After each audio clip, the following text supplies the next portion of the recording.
Kumusta mga kaibigan? Maligayang pagdating sa aking channel.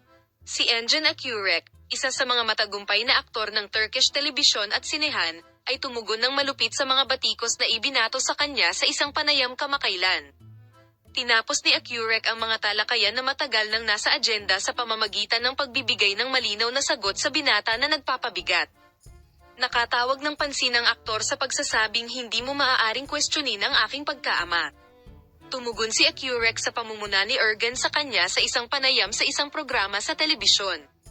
Ang mga naunang pahayag ni Halit Ergens na kinwestiyon niya ang kakayahan ni Akyurek bilang ama ay nakagambala sa puting puso.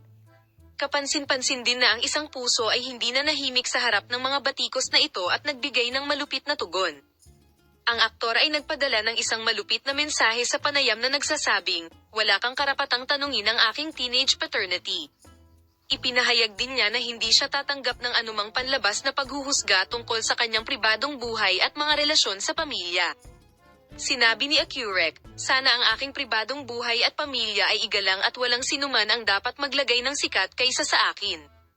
Sa mga salitang ito, sinabi niya na ang makina ay malinaw na tumawid sa linya hindi lamang bilang isang artista kundi pati na rin bilang isang individual. Ang mga pahayag ng aktor ay nakatanggap ng malawak na epekto sa mga social network at sa mundo ng magazine.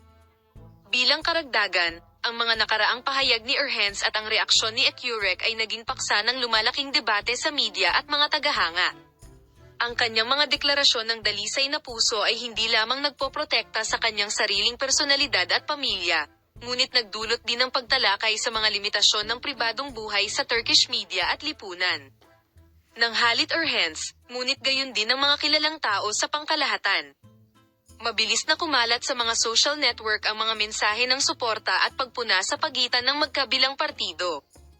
Ang tabloid press ay nagbigay din ng malawak na coverage sa kompetisyong ito at ibinahagi ang mga detalye ng kaganapan sa mga mambabasa nito.